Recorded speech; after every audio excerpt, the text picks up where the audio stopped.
তোমরা অনেকেই জানতে চেয়েছো যে ভাইয়া ঢাকা বিশ্ববিদ্যালয় অধিভুক্ত 7 কলেজের দ্বিতীয় মেরিট লিস্ট কবে প্রকাশ হবে। সো দ্বিতীয় মেরিট লিস্ট আমাদের কবে প্রকাশ হতে পারে এবং দ্বিতীয় মেরিট লিস্টে কত পজিশন পর্যন্ত চান্স পাবে, সো এই বিষয়টা নিয়ে তোমাদের সাথে বিস্তারিত আলোচনা করব। দেখো 7 কলেজ দ্বিতীয় মেরিট কবে, 7 কলেজের দ্বিতীয় মেরিট লিস্ট কবে, এরপরে তোমাদের তৃতীয়, চতুর্থ এবং পঞ্চম, এই পঞ্চম ধাপে তোমাদের 7 কলেজ গুচ্ছভুক্ত 7 কলেজের যে 7টি কলেজ রয়েছে 7টা কলেজে ভর্তি কার্যক্রম শেষ হয়ে যাবে। দেখো প্রথম ধাপের ভর্তি শেষ, আমরা সকলেই জানি প্রথম ধাপের ভর্তি শেষ 23 তারিখ বিকেল 3টায়, আমাদের 23 তারিখ বিকেল 3টায় আমাদের কী হয়ে যাবে, 7 কলেজের ভর্তি কার্যক্রম প্রথম ধাপের শেষ হয়ে যাবে।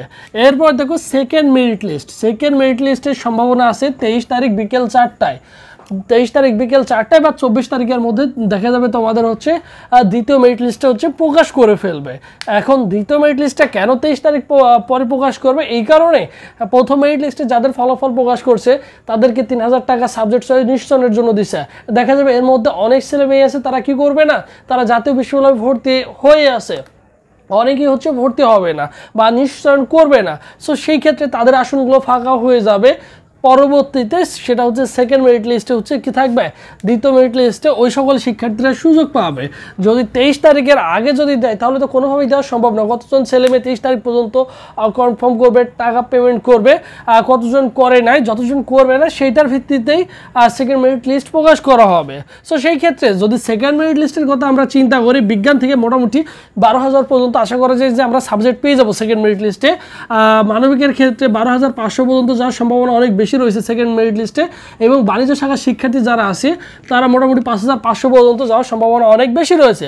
প্রথম মেরিট লিস্টে প্রায় বিজ্ঞান থেকে যারা আছে 8,200 সামথিং চলে গেছে। তারপর দেখো মানবিক থেকে প্রায় 10,500 পর্যন্ত চলে গেছে। বাণিজ্য শাখার শিক্ষার্থী যারা আছে প্রায় 4,800 পর্যন্ত তারা অলমোস্ট সাবজেক্ট পেয়ে গেছে। এর মধ্যে দেখা যাবে অনেক ছেলে মেয়ে জাতীয় বিশ্ববিদ্যালয়ে ভর্তি রয়েছে, তারা চাচ্ছে না জাতীয় বিশ্ববিদ্যালয়ে ভর্তি ক্যান্সেল করে 7 কলেজে আসতে বা 7 কলেজে একটি নর্মাল সাবজেক্টে ভর্তি হতে। সো ওটা অনেক সময় সাপেক্ষের ব্যাপার স্যাপার। সো সেই ক্ষেত্রে দেখা যাবে তোমাদের আসন কিন্তু এবছর অনেকগুলো ফাঁকা থাকবে। সো ফাঁকা থাকার সাপেক্ষে তোমরা হচ্ছে দ্বিতীয় মেরিট লিস্টে ভর্তি হওয়ার সুযোগ পাবা। এই হচ্ছে তোমাদের মেরিট লিস্ট। সো আশা করা যায় মেরিট লিস্ট হচ্ছে তোমার কবে 24 তারিখের মধ্যেই তোমরা হাতে পেয়ে যাবে এবং তোমরা সেম একই প্রসেসে হচ্ছে ভর্তি হওয়ার সুযোগ পাবা। এই হচ্ছে আমাদের দ্বিতীয় মেরিট লিস্টের আপডেট।